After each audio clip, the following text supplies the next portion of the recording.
Hello friends, welcome to my channel. Last ವಿಡಿಯೋದಲ್ಲಿ ನಾನು ನಿಮಗೆ ಫ್ರಾಕ್ನ ಈ ಒಂದು ಅಂಬ್ರೆಲಾ ಫ್ರಾಕ್ನ ಯಾವ ರೀತಿ ಕಟ್ಟಿಂಗ್ ಮಾಡೋದು ಅಂತ ಹೇಳ್ಕೊಟ್ಟಿದ್ದೆ. ಹಾಗೆ ಈ ವಿಡಿಯೋದಲ್ಲಿ ಯಾವ ರೀತಿ ಸ್ಟಿಚಿಂಗ್ ಮಾಡಬೇಕು ಅಂತ ಹೇಳ್ಕೊಡ್ತೀನಿ.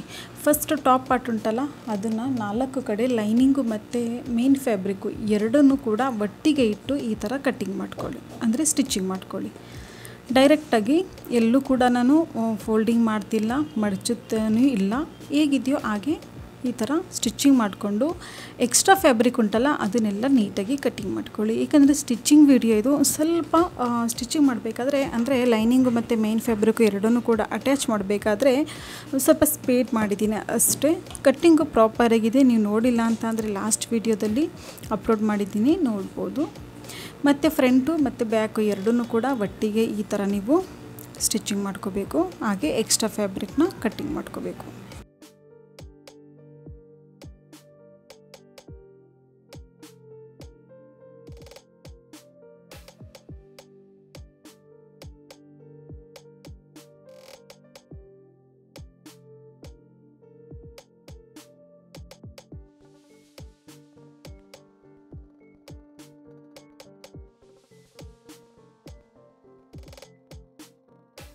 ನೆಕ್ಸ್ಟ್ ಇಲ್ಲಿ ಮಧ್ಯದಲ್ಲಿ ಈ ಥರ ಒಂದು ಲೈನ ಡ್ರಾ ಮಾಡ್ಕೋತಾ ಇದ್ದೀನಿ, ಶೋಲ್ಡರ್ ಮಧ್ಯದಲ್ಲಿ.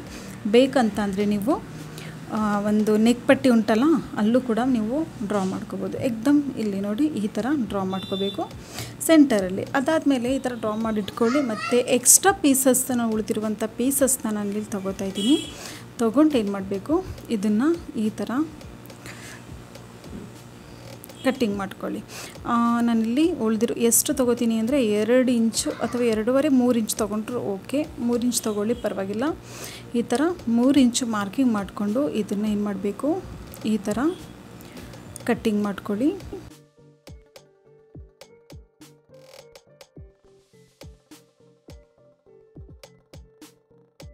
ಕಟ್ಟಿಂಗ್ ಮಾಡಿಕೊಂಡು ಇದನ್ನು ಒಂದು ಸೈಡು ಫೋಲ್ಡಿಂಗ್ ಮಾಡಿಕೊಂಡು ಸ್ಟಿಚಿಂಗ್ ಮಾಡ್ಕೋಬೇಕು. ಒಂದು ಸೈಡ್ ಮಾತ್ರ ತುದಿಲಿ ಫಿನಿಶಿಂಗಾಗಿ ಸ್ಟಿಚಿಂಗ್ ಮಾಡ್ಕೊಳ್ಳಿ.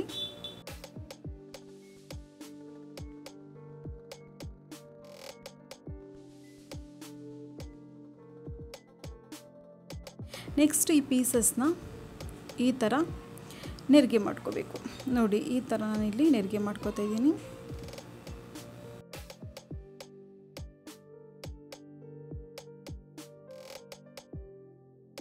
ನೋಡಿ ಈ ಥರ ನೆರಿಗೆ ಬಂದಾದಮೇಲೆ ಎಷ್ಟುದ್ದ ಬೇಕು ನಮಗೆ, ಈ ಒಂದು ಡಿಸೈನ್ಗೆ ನಾವು ಡ್ರಾ ಮಾಡಿದ್ದೀವಲ್ಲ ಆ ಡಿಸೈನ್ಗೆ ಎಷ್ಟುದ್ದ ಬೇಕು ಫ್ರಿಲ್ಲು ಅಷ್ಟು ನಾವು ರೆಡಿ ಮಾಡ್ಕೋಬೇಕು. ರೆಡಿ ಮಾಡಿಕೊಂಡು ಮೇಲ್ಗಡೆ ಸೈಡು ಈ ಥರ ಒಂದು ಫಿನಿಶಿಂಗಾಗಿ 2 ಕಡೆ ಸೈಡು ನಾವಿಲ್ಲಿ ಹೊಲಿಗೆ ಹಾಕೋಬೇಕು.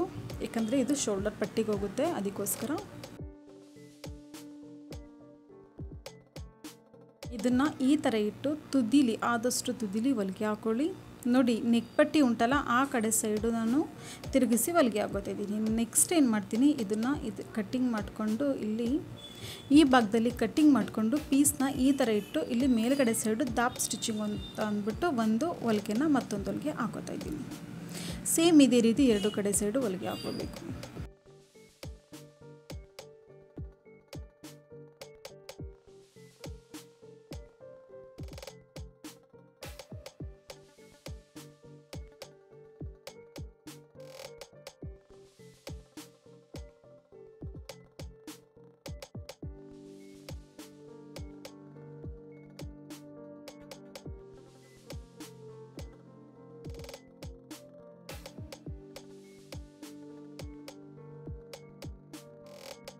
ಎರಡು ಕಡೆ ಸೈಡ್ ಕಂಪ್ಲೀಟ್ ಆಗಿದೆ. ಇವಾಗ ಮತ್ತೊಂದು ಪೀಸ್ ನಾನಿಲ್ಲಿ ಕಟ್ಟಿಂಗ್ ಮಾಡ್ಕೋತಾ ಇದ್ದೀನಿ. ಕ್ರಾಸ್ ಪಟ್ಟಿನೇ, ಇದು ಕೂಡ ಕ್ರಾಸಾಗಿ ಇರಲಿ.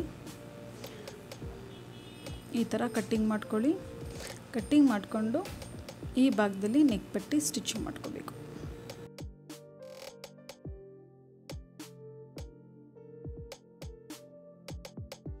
ಇಲ್ಲಿ ಯಾವುದೇ ರೀತಿ ಪೀಸಸ್ನ ನಾನು ಎಳಿತಾ ಇಲ್ಲ, ಏನಿಲ್ಲ. ಹೇಗಿದೆಯೋ ಹಾಗೆ ನಾನಿಲ್ಲಿ ಹೊಲಿಗೆ ಹಾಕೋತಾ ಇದ್ದೀನಿ. ಇದೇ ರೀತಿ ನೀವು ಕೂಡ ಹೊಲಿಗೆ ಹಾಕೊಳ್ಳಿ.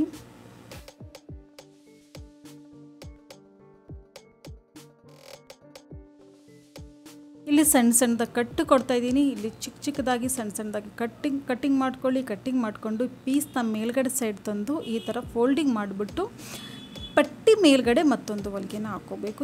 ನೆಕ್ ಪಟ್ಟಿ ಕಂಪ್ಲೀಟ್ ಆಗುತ್ತೆ. ತುಂಬ ಈಸಿ ಮೆಥಡು ಇದು ಶಾರ್ಟ್ ಕಟ್ಟಲ್ಲಿ ನೀವೇನಾದ್ರು ಹೊಲಿತೀನಿ ಅಂತಂದರೆ, ಫ್ರಾಕ್ ಹೊಲಿತೀನಿ ಅಂತಂದರೆ ಈ ಥರ ನೀವು ಟ್ರೈ ಮಾಡಿ, ಚೆನ್ನಾಗಿ ಕಾಣಿಸುತ್ತೆ. ಇದು ಯಾವ ಮೆಥಡ್ ಅಂದರೆ ರೆಡಿಮೇಡ್ ನಾವು ಫ್ರಾಕ್ ತೊಗೋತೀವಿ ನೋಡಿ ಮಕ್ಕಳಿಗೆ, ಸೇಮ್ ಅದರಲ್ಲಿ ನೆಕ್ ಪಟ್ಟಿ ಯಾವ ರೀತಿ ಬರುತ್ತೋ ಅದೇ ಪಟ್ಟಿ ನಾನು ಇಲ್ಲಿ ಹೇಳ್ಕೊಡ್ತಾ ಇರುವಂಥದ್ದು ನಿಮಗೆ. ಸೊ ನೋಡಿ ಕಂಪ್ಲೀಟ್ ಆಯಿತು. ಇಲ್ಲಿ ಯಾವುದೇ ರೀತಿ ಹೇಮಿಂಗ್ ಮಾಡುವಂಥ ಅವಶ್ಯಕತೆಯೂ ಕೂಡ ಇರಲ್ಲ.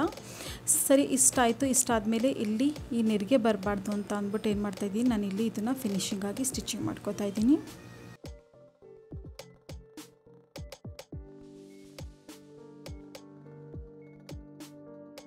ನೋಡಿ ಇಷ್ಟು ಕಂಪ್ಲೀಟ್ ಆಗಿದೆ. ಇಷ್ಟು ಆದಮೇಲೆ ಏನು ಮಾಡಬೇಕು, ಇಲ್ಲಿ ಸಿಂಪಲ್ ಇರಬಾರ್ದು, ಒಂದು ಸ್ವಲ್ಪ ಡಿಸೈನ್ ಕೊಡೋಣ ಅಂತ ಅಂದ್ಬಿಟ್ಟು ನಾನು ಏನು ಮಾಡ್ತಾಯಿದ್ದೀನಿ, ನನ್ನ ಹತ್ರ ಲೇಸ್ ಉಂಟಿತ್ತು, ತುಂಬ ದಿನದಿಂದ ಇಟ್ಟಿದ್ದೆ ನಾನು. ಈ ಲೇಸು ಒಂದು 10 ರುಪೀಸ್ ಸಿಗುತ್ತೆ ನಿಮಗೆ. ಕಾಟನ್ ಲೇಸ್ ಆದರೆ 20 ರುಪೀಸ್ ಆಗುತ್ತೆ. ಸೊ ಇದನ್ನು ನೀವು ನಿಮ್ಮ ಹತ್ರ ಬೇರೆ ಯಾವ ಕಲರ್ ಇದ್ರೂ ಕೂಡ ನಿಮ್ಮ ಒಂದು ಪೀಸ್ ಉಂಟಲ್ಲ, ಪೀಸ್ಗೆ ಯಾವುದು ಮ್ಯಾಚ್ ಆಗುತ್ತೆ ಅದನ್ನು ನೋಡಿಬಿಟ್ಟು ನೀವು ಲೇಸ್ನ ಹೀಗೆ ಆ್ಯಡ್ ಮಾಡ್ಕೋಬೇಕಾಗುತ್ತೆ ಎರಡು ಕಡೆ ಸೈಡ್ಗೆ.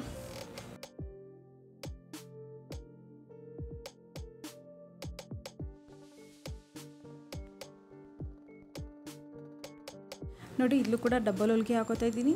ಈ ಕಡೆ ಕೂಡ ಡಬಲ್ ಸ್ಟಿಚಿಂಗು, ಲೇಸ್ನ ಎರಡು ಕಡೆ ಸೈಡು ಹೊಲಿಗೆ ಹಾಕೋಬೇಕು. ಇಷ್ಟಾದಮೇಲೆ ಏನು ಮಾಡಬೇಕು, ನಾನು ಇದನ್ನು ಸ್ವಲ್ಪ ಸಿಂಪಲ್ ಆಗ್ತಿದೆ, ಮತ್ತೊಂದು ಸ್ವಲ್ಪ ನಾನು ಡಿಸೈನ್ ಕೊಡಬೇಕು ಅಂತ ಅಂದ್ಬಿಟ್ಟು ನಾನು ಇಲ್ಲಿ ಗ್ರೇ ಕಲರ್ದು ಲೇಸ್ನ ಆ್ಯಡ್ ಮಾಡ್ತಾಯಿದ್ದೀನಿ. ತುಂಬ ಚೆನ್ನಾಗಿ ಕಾಣಿಸುತ್ತೆ, ಇದು ಕೂಡ ಮ್ಯಾಚ್ ಆಗ್ತಿದೆ ಇದಕ್ಕೆ. ಸೊ ನೀವು ಬೇಕಂತಂದರೆ ಇಲ್ಲಿ ಮಧ್ಯದಲ್ಲಿ ಬೋ ಡಿಸೈನು ಕೂಡ ನೀವು ಹಾಕ್ಬೋದು. ನಾನು ಇಲ್ಲಿ 2 ಥರ ಲೇಸ್ನ ಆ್ಯಡ್ ಮಾಡಿದ್ದೀನಿ. ಇದನ್ನು ತುದಿಯಲ್ಲಿ ಆದಷ್ಟು ಸ್ವಲ್ಪ ಜೋಪಾನಾಗಿ ಸ್ಟಿಚಿಂಗ್ ಮಾಡ್ಕೋಬೇಕು, ಯಾಕಂದರೆ ಇಲ್ಲಿ ಬೀಡ್ಸ್ ಇದೆ. ಇದು ಬೀಡ್ಸ್ ಮೇಲೆ ಏನಾದರೂ ಸೂಜಿ ಬೀಳ್ತು ಅಂದರೆ ಸೂಜಿ ಕಟ್ಟಾಗೋಗುತ್ತೆ. ಸೊ ಅದಕ್ಕೆ ನಿಧಾನಕ್ಕೆ ನಾನು ಇಲ್ಲಿ ಸ್ಟಿಚಿಂಗ್ ಮಾಡ್ಕೋತಾ ಇದ್ದೀನಿ.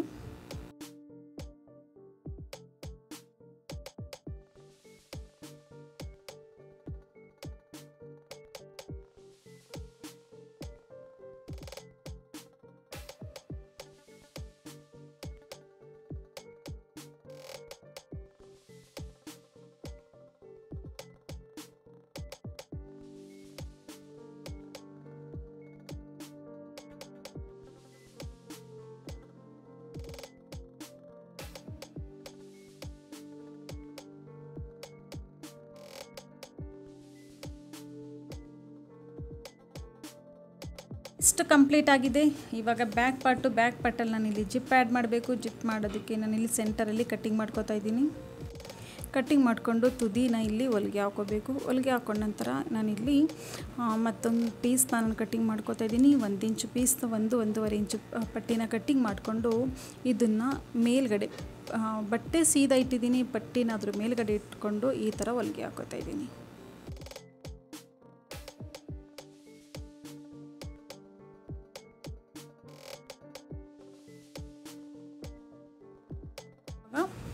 ಇದನ್ನು ಒಳಗಡೆ ಸೈಡು ಫೋಲ್ಡಿಂಗ್ ಮಾಡಿಕೊಂಡು ಮತ್ತೊಂದು ಸರಿ ಹೊಲಿಗೆ ಹಾಕ್ಕೊಂಡಿದ್ದೀನಿ. ಇಷ್ಟು ಕಂಪ್ಲೀಟ್ ಮಾಡ್ಕೋಬೇಕು. ಇವಾಗ ಏನು ಮಾಡಬೇಕು, ಜಿಪ್ ಆ್ಯಡ್ ಮಾಡಬೇಕು. ಜಿಪ್ ಮಾಡಬೇಕಾದ್ರೆ ತುಂಬ ರೀತಿ ಜಿಪ್ ನಾವು ಆ್ಯಡ್ ಮಾಡ್ಬೋದು. ನಾನು 2 ಮೆಥಡ್ ನಾನು ಹೇಳ್ಕೊಟ್ಟಿದ್ದೀನಿ ಯಾವ ರೀತಿ ಜಿಪ್ ಆ್ಯಡ್ ಮಾಡಬೇಕು ಅಂತ ಅಂದ್ಬಿಟ್ಟು. ನೋಡಿ ಇದನ್ನು ಈ ಥರ ಮಧ್ಯದಲ್ಲಿ ಆ್ಯಡ್ ಮಾಡ್ಕೊಂಡು ಅದಾದಮೇಲೆ ಮತ್ತೊಂದು ತುದಿಲಿ ಈ ರೀತಿ ಇಟ್ಕೊಂಡು ಆ್ಯಡ್ ಮಾಡ್ಕೋತಾ ಇದ್ದೀನಿ ನಾನಿಲ್ಲಿ ಎರಡು ಕಡೆ ಸೈಡು. ನೋಡಿ ಇದನ್ನು ಇವಾಗ ಮಧ್ಯದಲ್ಲಿ ಇದನ್ನು ಕಟ್ಟಿಂಗ್ ಮಾಡ್ಕೋಬೇಕು. ಕಟ್ಟಿಂಗ್ ಮಾಡ್ಕೊಂಡು ಇಲ್ಲೂ ಕೂಡ ಕಟ್ಟಿಂಗ್ ಮಾಡ್ಕೊಂಡು ಇಲ್ಲಿ ದಾಪ್ ಸ್ಟಿಚಿಂಗು ಟೈಟಾಗಿ ಹೊಲಿಗೆ ಹಾಕ್ಕೊಳ್ಳಿ. ನೋಡಿ ಈ ಥರ ಬರುತ್ತೆ. ಸೊ ಕಂಪ್ಲೀಟ್ ಆಯಿತು ಫ್ರೆಂಡ್ಸ್. ಇವಾಗ ಏನು ಮಾಡಬೇಕು, ನೆಕ್ ಪಟ್ಟಿನ ಫ್ರಂಟ್ ಪಾರ್ಟ್ಗೆ ಯಾವ ರೀತಿ ನೆಕ್ ಪಟ್ಟಿ ಕೊಟ್ಟಿದೆ ಅದೇ ರೀತಿ ನಾನಿಲ್ಲಿ ನೆಕ್ ಪಟ್ಟಿ ಕೊಡ್ತಾಯಿದ್ದೀನಿ.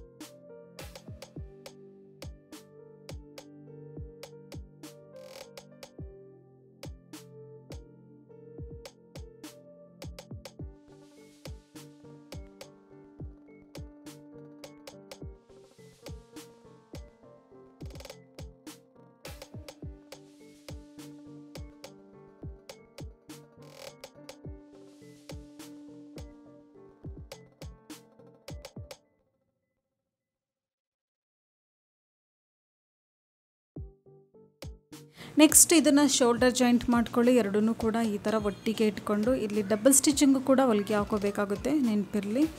ಇಷ್ಟ ಆಯಿತು. ಇವಾಗ ನಾನು ಮತ್ತೊಂದು ಸ್ವಲ್ಪ ಪೀಸ್ ತೊಗೋತಾ ಇದ್ದೀನಿ. ನಾನು ಇಲ್ಲಿ ಇದು ಕ್ರಾಸ್ ಪಟ್ಟಿಲಿ ಕಟ್ಟಿಂಗ್ ಮಾಡ್ಕೊಳ್ಳಿ. ಮೇನ್ ಫ್ಯಾಬ್ರಿಕ್ಕು ಕ್ರಾಸಲ್ಲಿ ನೀವು ಕಟ್ಟಿಂಗ್ ಮಾಡಿಕೊಂಡು ಇದನ್ನು ಹೊಲಿಗೆ ಹಾಕೋಬೇಕಾಗುತ್ತೆ, ನೆನ್ಪಿಟ್ಕೊಳ್ಳಿ. ಏಕೆ ಅಂತ ಅಂದರೆ ನಾನಿದು ನೋಡಿ ಈ ಥರ ಹೀಗೆ ಕ್ರಾಸಲ್ಲಿ ಕಟ್ಟಿಂಗ್ ಮಾಡ್ಕೊಳ್ಳಿ. ಇದನ್ನು ನಾನಿಲ್ಲಿ ಫಸ್ಟ್ ಏನು ಮಾಡ್ತೀನಿ, ನಾನಿಲ್ಲಿ ನೀವು ಬೇಕಂದರೆ ಈ ಥರ ಪಟ್ಟಿ ಆ್ಯಡ್ ಮಾಡಿಕೊಂಡು ನೀವು ಡೈರೆಕ್ಟಾಗಿ ಸ್ಲೀವ್ಲೆಸ್ಸು ಕೂಡ ನೀವು ಡ್ರೆಸ್ ಯೂಸ್ ಮಾಡ್ಬೋದು, ಅಂದರೆ ಫ್ರಾಕು ಹೊಲಿಬೋದು. ಇಲ್ಲ ಅಂತಂದರೆ ನೀವು ಸ್ಲೀವ್ಸ್ ಕೊಡ್ತೀನಿ ಅಂತಂದರೆ ಸ್ಲೀವ್ಸು ಕೂಡ ಕೊಡ್ಬೋದು. ನಾನು ಸ್ಲೀವ್ಸ್ ಕೊಡ್ತಾ ಇರೋದು ನಾನು ಮೊದಲೇ ಹೇಳಿದೆ ನಿಮಗೆ, ನಾನಿಲ್ಲಿ ಎಲಾಸ್ಟಿಕ್ ಹಾಕ್ತಾಯಿದ್ದೀನಿ ಅಂತ, ಅದಕ್ಕೋಸ್ಕರ ನಾನು ಇದನ್ನು ಡೈರೆಕ್ಟಾಗಿ ಫಸ್ಟು ನಾನಿಲ್ಲಿ ಹೊಲಿಗೆ ಹಾಕೋತಾ ಇದ್ದೀನಿ. ಬೇಕಂತಂದರೆ ಸ್ಲೀವ್ಸ್ ಬೇಡ ಅಂತಾದ್ರೂ ಕೂಡ ತೆಗ್ದಾಕ್ಬೋದು. ಈ ಥರ ಒಂದು ನಾವು ಸ್ಟಿಚಿಂಗ್ ಮಾಡಿಕೊಂಡು ಸ್ಲೀವ್ಸ್ ಆ್ಯಡ್ ಮಾಡಿದ್ರೆ ನೀವು ತಿಳ್ಕೊಂಡಿರ್ಬೋದು ಇದು ಯಾವ ರೀತಿ ಅಂತ ಅಂದ್ಬಿಟ್ಟು, ನಿಮಗೆ ಗೊತ್ತಾಗುತ್ತೆ ನಿಮಗೆ ಯಾವ ರೀತಿ ಅಂತ ಅಂದ್ಬಿಟ್ಟು. ನೋಡಿ ನಾನು ಇದನ್ನು ಬೇರೆ ಬೇರೆ ಮಾಡಿದೆ. ಯಾಕೆ ಅಂತ ಅಂದರೆ ನಾವಿಲ್ಲಿ ಸ್ಲೀವ್ಸ್ ಅಟ್ಯಾಚ್ ಮಾಡಬೇಕಾದ್ರೆ ಒಂದು ಸ್ವಲ್ಪ ಪ್ರಾಬ್ಲಮ್ ಆಗುತ್ತೆ. ಯಾಕಂದರೆ ಇದು ಫ್ರಂಟಲ್ಲಿ ಒಂದು ಫ್ರಿಲ್ ಡಿಸೈನ್ ಕೊಟ್ಟಿದ್ದೀನಿ ಅಲ್ವಾ, ಅದಕ್ಕೋಸ್ಕರ ಫ್ರಿಲ್ ಡಿಸೈನು ಡೈರೆಕ್ಟಾಗಿ ಅಟ್ಯಾಚ್ ಮಾಡೋಕ್ಕಾಗೋದಿಲ್ಲ.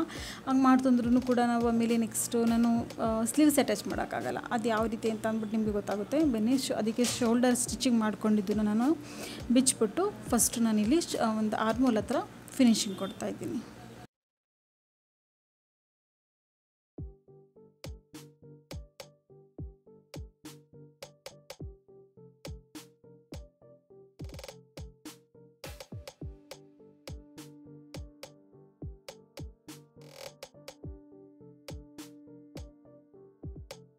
ಫ್ರೆಂಡ್ಸ್, ಇಲ್ಲಿ ಇವಾಗ ನಾನಿಲ್ಲಿ ನಾನು ಅಂದರೆ ಶೋಲ್ಡರ್ನ ಸ್ಟಿಚಿಂಗ್ ಮಾಡ್ಕೋತಾ ಇದ್ದೀನಿ. ಸ್ವಲ್ಪ ವೀಡಿಯೋ ಸ್ಪೀಡಾಗಿದೆ. ಯಾಕೆ ಅಂತ ಅಂದರೆ 19 ನಿಮಿಷ ಆಗಿದೆ. ಯಾಕೆಂದರೆ ಫುಲ್ಲು ಫ್ರಾಕು ಸ್ಟಿಚಿಂಗ್ ನಾನು ಹೇಳ್ಕೊಟ್ಟಿದ್ದು. ಸ್ವಲ್ಪ ಇಲ್ಲ ಅಂತ ಅಂದರೆ ನಿಮಗೂ ಕೂಡ ನೋಡೋರ್ಗೂ ಕೂಡ ತುಂಬ ಬೇಜಾರಾಗುತ್ತೆ, ತುಂಬ ಲಾಂಗ್ ವೀಡಿಯೋ ಆಯಿತು ಅಂತ ಅಂದರೆ. ಅದಕ್ಕೊಂದು ಸ್ವಲ್ಪ ಸ್ಪೀಡ್ ಮಾಡಿದ್ದೀನಿ ಅಷ್ಟೇ. ಯಾವುದೇ ರೀತಿ ವೀಡಿಯೋನ ಸ್ಕಿಪ್ ಮಾಡಿಲ್ಲ. ನೋಡಿ, ಇಷ್ಟು ಕಂಪ್ಲೀಟ್ ಆಯಿತು. ಇವಾಗ ನಾನಿಲ್ಲಿ ಸೈಡಲ್ಲಿ ಮತ್ತು ಒಂದು ಸ್ಲೀವ್ಸ್ನ ನಾನಿಲ್ಲಿ ಆ್ಯಡ್ ಮಾಡ್ಕೊತೀನಿ. ಸ್ಲೀವ್ಸ್ ಆ್ಯಡ್ ಮಾಡ್ಕೋಬೇಕಾದ್ರೆ ನಾನಿಲ್ಲಿ ಕೆಳಗಡೆ ಸೈಡು ಇಲ್ಲಿ ಒಂದು ಎಲಾಸ್ಟಿಕ್ನ ಆ್ಯಡ್ ಮಾಡ್ಕೊಳ್ಳೋಣ. ಎಲಾಸ್ಟಿಕ್ ಯಾವ ರೀತಿ ಆ್ಯಡ್ ಮಾಡ್ಕೊಳ್ಳೋದು ಬನ್ನಿ ನೋಡಿ. ಫಸ್ಟು ನಾನಿಲ್ಲಿ ಈ ಥರ ಫೋಲ್ಡಿಂಗ್ ಮಾಡ್ಕೋಬೇಕು. ಫೋಲ್ಡಿಂಗ್ ಮಾಡಿಕೊಂಡು ಕರೆಕ್ಟಾಗಿ ನೋಡ್ಕೊಳ್ಳಿ. ಸ್ವಲ್ಪ ಎಕ್ಸ್ಟ್ರಾ ಫ್ಯಾಬ್ರಿಕ್ ಇದೆ, ಅದನ್ನು ಕಟ್ಟಿಂಗ್ ಮಾಡ್ಕೋತಾ ಇದ್ದೀನಿ ನಾನಿಲ್ಲಿ. ಈ ಥರ ನಾನು ಆ್ಯಡ್ ಮಾಡ್ತೀನಿ. ಇಲ್ಲಿಂದ ತುದಿಯಿಂದ ಈ ಥರ ಎಳಿತಾ ಬರಬೇಕು. ನಿಮ್ಮ ಒಂದು ನೀವು ತಿಳ್ಕೊಂಡಿರ್ಬೋದು ಈಗ ಎಲಾಸ್ಟಿಕ್ ಎಷ್ಟು ತೊಗೋಬೇಕು ಇದಕ್ಕೆ ಅಂತ ಅಂದ್ಬಿಟ್ಟು. ಸ್ಲೀವ್ಸ್ ರೌಂಡ್ ಇದೆ ನೋಡಿ, ಸ್ಲೀವ್ಸ್ ರೌಂಡಲ್ಲಿ 2 ಇಂಚು ಕಡಿಮೆ ತೊಗೊಳ್ಳಿ ಸಾಕು. ಎಷ್ಟು ಅಂದರೆ ತೋಳಿನ ಸುತ್ತಳತೆ ಅಂದರೆ ತೋಳಿನ ಅಗಲ ಎಷ್ಟಿದೆ ಅದಕ್ಕೆ 2 ಇಂಚು ಕಡಿಮೆ ತಗೊಳ್ಳಿ. ಏಕೆಂದರೆ ಸ್ಲೀವ್ಸು ಜಾಸ್ತಿ ಟೈಟ್ ಇತ್ತು ಅಂತಂದರೆ ಕೊರ್ದಂಗೆ ಆಗಿಬಿಡುತ್ತೆ. ಅದಕ್ಕೋಸ್ಕರ ಸ್ವಲ್ಪ 2 ಇಂಚು ಜಾಸ್ತಿ ಕಡಿಮೆ ತೊಗೊಳಕ್ಕೆ ಹೋಗಬೇಡಿ. ಇಷ್ಟು ಕಂಪ್ಲೀಟ್ ಆಗಿದೆ ನೋಡಿ. ಆಲ್ರೆಡಿ ನಾನು 1 ನಿಮಿಷದಲ್ಲಿ ಒಂದು ಫುಗ್ಗ ರೀತಿ ಸ್ಲೀವ್ಸ್ ರೆಡಿ ಆಗೋಯಿತು. ಇವಾಗ ಏನು ಮಾಡ್ತೀನಿ, ನಾನು ಇದನ್ನು ನಾರ್ಮಲ್ ಕೆಳಗಡೆ ಸೈಡು ಎಲಾಸ್ಟಿಕಲ್ಲಿ ಯಾವ ರೀತಿ ಪ್ಲೇಟ್ಸ್ ಬಂದಿದೆ ಸೇಮ್ ಅದೇ ರೀತಿ ಪ್ಲೇಟ್ಸ್ನ ನಾನಿಲ್ಲಿ ಮ್ಯಾಚಿಂಗ್ ಮಾಡಿಬಿಟ್ಟು ಸ್ಲೀವ್ಸ್ನ ಕೆಳಗಡೆ ಕಾದಂಗೆ ಈ ಥರ ನೋಡಿ, ಒಳಗಡೆ ಕಾದಂಗೆ ಈ ಥರ ಬಟ್ಟೆನ ಕೊಟ್ಬಿಟ್ಟು ಓನ್ಲಿ 1/2 ಇಂಚ್ ಮಾತ್ರ ಒಳಗಡೆ ಸೈಡ್ ಕೊಡಿ ಅಷ್ಟೇ. ನಾನು ಫುಲ್ ಸ್ಲೀವ್ಸ್ನ ನಾನಿಲ್ಲಿ ಕವರ್ ಮಾಡ್ತಾಯಿದ್ದೀನಿ, ಅಂದರೆ ಫ್ರಾಕ್ಗೆ ಅಟ್ಯಾಚ್ ಮಾಡ್ತಾಯಿದ್ದೀನಿ. ಸೇಮ್ ಇದೇ ರೀತಿ ಕೂಡ ನೀವು ಟ್ರೈ ಮಾಡಿ, ತುಂಬ ಚೆನ್ನಾಗಿರುತ್ತೆ, ತುಂಬ ಈಸಿ ಆಗುತ್ತೆ. ಪ್ಲೇಟ್ಸ್ ಕೊಡೋದು ಅಂತ ಅವಶ್ಯಕತೆ ಏನಿರಲ್ಲ. ಡೈರೆಕ್ಟಾಗಿ ಒಂದು ಸ್ಲೀವ್ಸ್ಗೆ ಎಲಾಸ್ಟಿಕ್ ಆಗ್ತು ಅಂತ ಅಂದರೆ ಆಟೋಮೆಟಿಕ್ಕಾಗಿ ಪ್ಲೇಟ್ಸು ಈ ಕೆಳಗಡೆ ಸೈಡು ಮತ್ತು ಮೇಲ್ಗಡೆ ಸೈಡು ಬಂದುಬಿಡುತ್ತೆ. ಸೊ ತುಂಬ ಈಸಿ ಮೆಥಡು, ಟ್ರೈ ಮಾಡಿ ನೋಡಿ. ಇಲ್ಲೊಂದು ಸ್ವಲ್ಪ ನಾನು ವೀಡಿಯೋನ ಸ್ಲೋ ಮಾಡ್ತಾಯಿದ್ದೀನಿ, ಏಕೆಂದರೆ ನಿಮಗೂ ಕೂಡ ಕಂಟಾಲ ಆಗಬಾರ್ದು. ಅಂದರೆ ನಿಮಗೆ ಅರ್ಥ ಆಗ್ದೇ ನಾನು ಸ್ಪೀಡಾಗಿ ಹೊರಟೋಯ್ತು ಅಂದರೆ ನಿಮಗೆ ಅರ್ಥ ಆಗಲಿಲ್ಲ ಅಂದರೆ ಪ್ರಯೋಜನ ಇರಲ್ಲ. ಸೊ ಅದಕ್ಕೆ ಕೆಲವಂಥವು ನಾನು ವೀಡಿಯೋನ ಸ್ಲೋ ಮಾಡಿದ್ದೀನಿ, ಕೆಲವಂಥವು ಸ್ಪೀಡ್ ಮಾಡಿದ್ದೀನಿ. ನೋಡಿ, ಈ ಥರ ಅಟ್ಯಾಚ್ ಮಾಡ್ಕೋಬೇಕು. ನೋಡಿ ಎಷ್ಟು ಚೆನ್ನಾಗಿ ಬಂತು. ತಮ್ಲೈನಲ್ಲಿ ನೋಡಿರ್ಬೋದು ನೀವು ಎಷ್ಟು ಚೆನ್ನಾಗಿ ಬಂದಿದೆ ಅಂತ ಅಂದ್ಬಿಟ್ಟು. ತಮ್ಲೈನಲ್ಲಿ ನೋಡಿ ತುಂಬ ಚೆನ್ನಾಗಿ ಕಾಣಿಸಿದೆ. ಮತ್ತು ಒಂದು ಫೋಟೋನು ಕೂಡ ಫೇಸ್ಬುಕ್ಕಲ್ಲಿ ಅಪ್ಲೋಡ್ ಮಾಡಿದ್ದೆ. ನೋಡಿಲ್ಲ ಅಂತ ಅಂದರೆ ಯೂಟ್ಯೂಬಲ್ಲೂ ಕೂಡ ಕಮ್ಯುನಿಟಿ ಪೋಸ್ಟಲ್ಲಿ ಅಪ್ಲೋಡ್ ಮಾಡಿದ್ದೀನಿ ಫುಲ್ ಫೋಟೋನ, ಒಂದು ಡ್ರೆಸ್ ಫೋಟೋನ ಯಾವ ರೀತಿ ಅಂತ ಅಂದ್ಬಿಟ್ಟು. ನೋಡಿಲ್ಲ ಅಂತ ಅಂದರೆ ನೋಡಿ ನೀವು.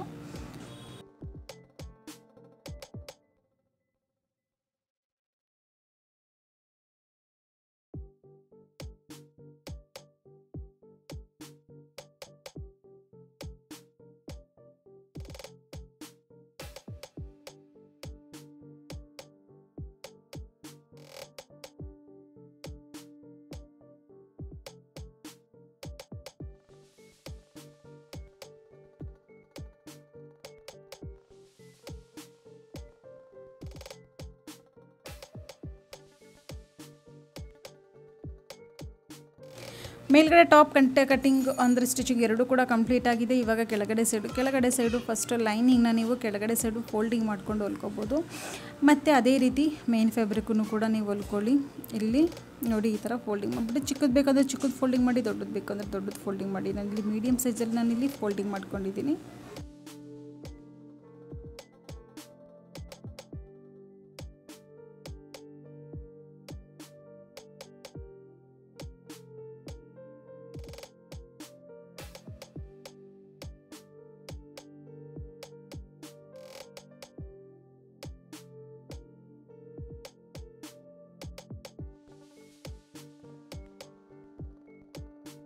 ಇವಾಗ ಮೇನ್ ಫ್ಯಾಬ್ರಿಕ್ಕೂ ಕೂಡ ಸೇಮ್ ಇದೇ ರೀತಿ ಫೋಲ್ಡಿಂಗ್ ಮಾಡ್ಕೋಬೇಕು ತುದೀಲಿ.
ಮತ್ತು ಲೈನಿಂಗ್ ಪೀಸನ್ನು ನಾನಿಲ್ಲಿ 2 ತುಂಡಾಗಿ ಕಟ್ಟಿಂಗ್ ಮಾಡಿದ್ದೀನಿ. ಅದಾದಮೇಲೆ ಮೇನ್ ಅಂದರೆ ಫ್ರಂಟು ಮತ್ತು ಬ್ಯಾಕು ಎರಡೂ ಕೂಡ ಬೇರೆ ಬೇರೆ ನಾನಿಲ್ಲಿ ಸ್ಟಿಚಿಂಗ್ ಮಾಡ್ಕೋತಾ ಇದ್ದೀನಿ. ಸೈಡಲ್ಲಿ ಕೂಡ ಈ ಥರ ಒಂದು ಪ್ಲೇಟ್ಸ್, ಯಾವುದೇ ರೀತಿ ಪ್ಲೇಟ್ಸ್ ಕೊಡೋಂಥ ಅವಶ್ಯಕತೆ ಇರೋಲ್ಲ. ಅಕಸ್ಮಾತ್ ನಿಮ್ಮ ಹತ್ರ ಏನಾದರೂ ಫ್ಯಾಬ್ರಿಕ್ ಒಂದು ಸ್ವಲ್ಪ ಉದ್ದ ತುಂಡಾಗಿತ್ತು ಅಂದರೆ ಸೈಡಲ್ಲಿ ಕಟ್ಟಿಂಗ್ ಮಾಡ್ಕೊಳ್ಳಿ, ಇಲ್ಲಾಂದರೆ ಸೈಡಲ್ಲಿ ಚಿಕ್ಕದಾಗಿ ಒಂದು ಪ್ಲೇಟ್ಸ್ ಕೊಟ್ಟರೆ ಸಾಕು. ಏಕೆಂದರೆ ಇದು ಕ್ರಾಸ್ ಪಟ್ಟಿ ಆಗಿರುತ್ತೆ, ಅದಕ್ಕೋಸ್ಕರ. ಮತ್ತು ಇಷ್ಟು ಹೊಲ್ಕೊಂಡಾದ್ಮೇಲೆ ಏನು ಮಾಡಬೇಕು, ಈ ಪೀಸ್ನ ಇಲ್ಲಿಗೆ ಅಟ್ಯಾಚ್ ಮಾಡಬೇಕು. ಸೊಂಟದ ಭಾಗದ್ದು ಫ್ರಂಟ್ಗೆ ಬ್ಯಾಕ್ಗೆ ಈ ಥರ ಅಟ್ಯಾಚ್ ಮಾಡ್ಕೊಳ್ಳಿ. ಮತ್ತು ಡಬಲ್ ಹೊಲಿಗೆ ಹಾಕ್ಕೊಳ್ಳಿ, ಮತ್ತು ದಾಪ್ ಸ್ಟಿಚಿಂಗು ಕೂಡ ಹಾಕ್ಕೊಳ್ಳಿ. ನಿಮ್ಗೆ ಇನ್ನೂ ಕ್ರಿಯೇಟಿವಿಟಿ ಮಾಡ್ಕೋಬೋದು ಅಂತ ಅಂದರೆ ಬೆಲ್ಟ್ ಕೂಡ ನೀವು ಹೊಲಿಬೋದು. ನಾನು ಬೆಲ್ಟ್ ಕೂಡ ನಾನು ಹೊಲಿದ್ದೀನಿ. ಬೆಲ್ಟ್ ಯಾವ ರೀತಿ ಹೊಲಿಬೇಕು, ಐ ಥಿಂಕ್ ನಾನು ಹಿಂದಿ ಲ್ಯಾಂಗ್ವೇಜ್ ಚಾನಲ್ ಉಂಟಲ್ಲ ಅದರಲ್ಲಿ ಅಪ್ಲೋಡ್ ಮಾಡಿದ್ದೀನಿ ಅನಿಸುತ್ತೆ, ನೆನಪಾಗ್ತಿಲ್ಲ. ಕರೆಕ್ಟು ಅದರಲ್ಲಿ ಅಪ್ಲೋಡ್ ಮಾಡಿದ್ದೀನಿ. ನೋಡಿಲ್ಲ ಅಂತ ಅಂದರೆ ನೀವು ವಿಮು ಫ್ಯಾಷನ್ ಕನ್ನಡ ಅಂತ ಇದೆಯಲ್ಲ, ಅದೇ ರೀತಿ ವಿಮು ಫ್ಯಾಷನ್ ಅಂತ ಒಂದು ಚಾನಲ್ ಇದೆ. ಅದು ಹಿಂದಿ ಲ್ಯಾಂಗ್ವೇಜ್ ಜಾಸ್ತಿ ಅಪ್ಲೋಡ್ ಮಾಡಲ್ಲ, ಕೆಲವೊಂದು ಸರಿ ಮಾತ್ರ ಅಪ್ಲೋಡ್ ಮಾಡ್ತೀನಿ. ಕನ್ನಡ ಚಾನಲಲ್ಲಿ ಮಾತ್ರ ಡೈಲಿ ಅಪ್ಲೋಡ್ ಮಾಡ್ತೀನಿ. ಅಂತಂದರೆ ಆದಷ್ಟು ಒಂದು ವಾರಕ್ಕೆ 2-3 ವೀಡಿಯೋ ಅಂತೂ ಖಂಡಿತ ಬಂದೇ ಬರುತ್ತೆ. ನೋಡಿಲ್ಲ ಅಂತ ಅಂದರೆ ನೀವು ಬೆಲ್ಟ್ ಯಾವ ರೀತಿ ಸ್ಟಿಚಿಂಗ್ ಮಾಡೋದು ಅದನ್ನು ಕೂಡ ನೀವು ಹಿಂದಿ ಲ್ಯಾಂಗ್ವೇಜಲ್ಲಿ ಹೋಗಿ ನೋಡ್ಬೋದು. ಫ್ರೆಂಡ್ಸ್, ಇಷ್ಟು ಕಂಪ್ಲೀಟ್ ಆಯಿತು ನೋಡಿ. ಇಷ್ಟು ಕಂಪ್ಲೀಟ್ ಆದಮೇಲೆ ಈಗ ಬ್ಯಾಕ್ ಪಾರ್ಟು ಇದಕ್ಕೆ ಈ ಥರ ಹೊಲಿಗೆ ಹಾಕ್ಕೊಂಡು ನೆಕ್ಸ್ಟು ಡೈರೆಕ್ಟಾಗಿ 2 ಕಡೆ ಸೈಡ್ ಫಿಟ್ಟಿಂಗ್ ಕೊಡೋದು ಅಷ್ಟೇ. ತುಂಬ ಈಸಿ ಮೆಥಡಲ್ಲಿ ನಾನು ನಿಮಗೆ ಹೇಳ್ಕೊಟ್ಟಿದ್ದೀನಿ. ನಿಮಗೆ ಡೌಟ್ ಇತ್ತು ಅಂದರೆ ಕೇಳಿ ಕಮೆಂಟಲ್ಲಿ. ಹಾಗೆ ಇದೇ ರೀತಿ ನೀವೇನಾದರೂ ವೀಡಿಯೋ ನೋಡಬೇಕು ಅಂತಾದರೆ ಯಾವ ರೀತಿ ವೀಡಿಯೋ ನೋಡಬೇಕು, ನಿಮಗೆ ಏನು ಕ್ವಶನ್ ಇದೆ, ನಿಮಗೆ ಯಾವುದ್ರಲ್ಲಾದರೂ ಸರಿ ನಿಮಗೆ ಕ್ವಶನ್ ಇತ್ತು ಅಂದರೆ ನೀವು ಕ್ವಶನ್ನ ನೀವು ಕೇಳ್ಬೋದು. ಶಾರ್ಟ್ ವಿಡಿಯೋ ಮುಖಾಂತರ ನಿಮಗೆ ಆನ್ಸರು ಕೂಡ ನಾನು ಮಾಡ್ತೀನಿ. ಮತ್ತು ತುಂಬ ಜನಕ್ಕೆ ಕೆಲವೊಂದು ಕ್ವಶನ್ ಇದೆ, ಅಪ್ಲೋಡ್ ಮಾಡಿದ್ದೀರ ಅಂದರೆ ನನಗೆ ಕಮೆಂಟಲ್ಲಿ ತಿಳಿಸಿದ್ದೀರಾ, ಅದನ್ನು ಕೂಡ ರೆಕಾರ್ಡಿಂಗ್ ಮಾಡಿ ನಾನು ಅಪ್ಲೋಡ್ ಮಾಡ್ತೀನಿ.